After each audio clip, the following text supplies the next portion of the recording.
One last question. I was just wondering, out of the filmumentaries you've done so far, which is your favourite and why?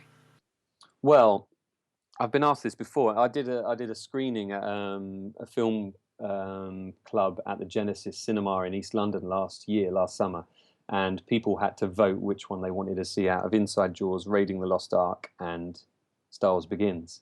And a few of my mates turned up who are Star Wars nuts and with their Star Wars t-shirts on, and the audience ended up going for Raiding the Lost Ark, and I got the final decision. And I said, you know what, actually, it is pretty completist, that one. That's the one that feels very self-contained, and there's no more you can really say about that film, from my point of view at least. I'm sure there are fans out there saying, oh, he missed this out and he missed that out. Um, but it certainly feels like I pulled that film apart and put it back together again.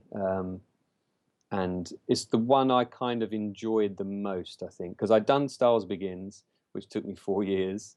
Um, and then I just thought I wanted to do it on a film that I've always really enjoyed and loved. And I don't think you can be as big a geek about Indiana Jones as you can about Star Wars, or maybe even Jaws. But it was just a film that I've always really loved. I think it's one of those perfect films for casting and locations and script and music and sound and everything. So it was a real joy to do that. Equally, inside Jaws, I had a great time because I loved Jaws. I knew Well, the behind the scenes stuff on Jaws is incredible as well.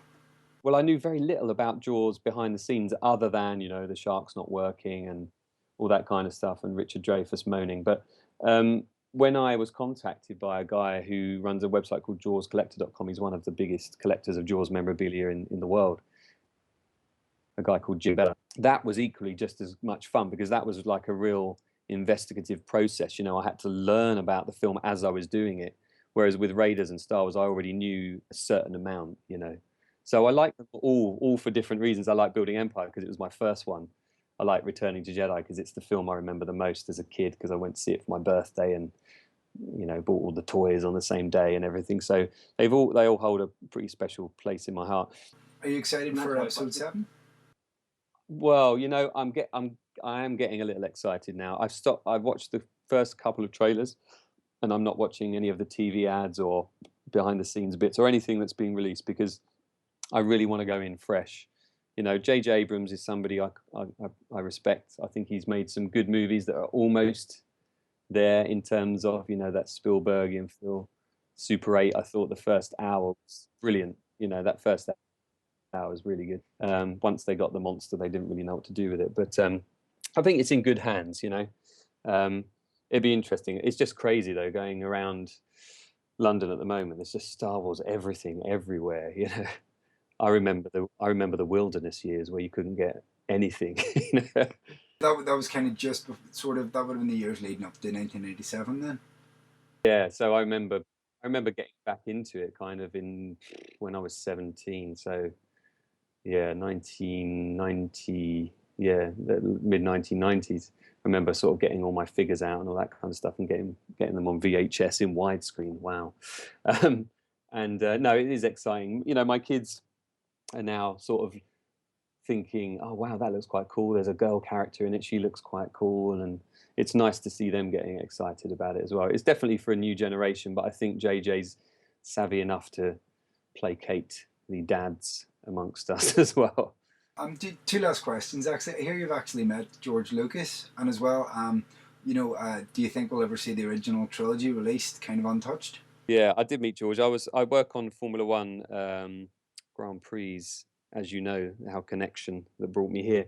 And one day I was walking down the paddock at Silverstone, and there was George. He's been to a few races before, actually. He's often there as a guest of one of the teams.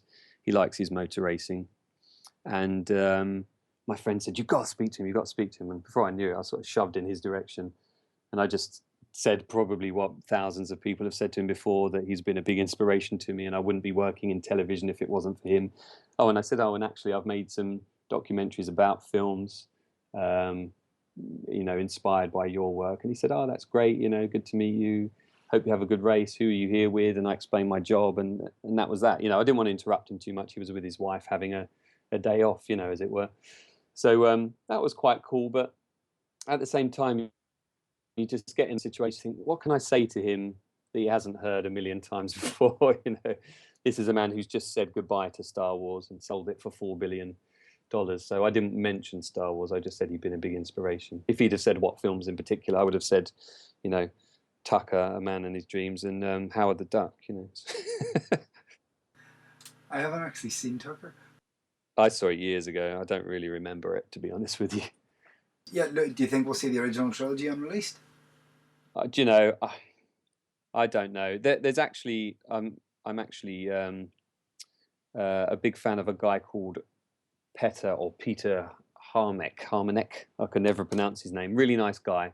He basically took the Blu-rays and then removed all the special edition stuff, re-color timed everything, and reinserted all of the original scenes from a 35mm print that he scanned, cleaned up, and restored with the original soundtrack. And they are the only versions of the film that I watch now. So I've kind of got what I want. I don't need to have it from Lucasfilm or Disney, but I think it would be cool if they did, because you know those films, they stand in a particular place in history. They won Academy Awards for visual effects and for sound. And if you're going to only release the versions that have different visual effects and different sound tracks and different sound edits, then it's not really reflecting that original movie. And I think a movie should be of its time, you know. I could go back into my filmumentaries and update them with all the stuff that's been released since, but I've not done it because of that principle. You know, you kind of, it's like having a child. You do what you can, and then you have to release them into the world. You know. Okay. Well, thanks very much for taking the time to talk to me, and I'm looking forward to see what you do next. Thanks. No, it's been good to talk, and yeah, anytime, let me know how it goes, and I'll be happy to come back sometime. Maybe with some better news. Yeah, please. Yeah, no, I'll throw in a mention of your Vimeo account, your Patreon account as well. Thank you.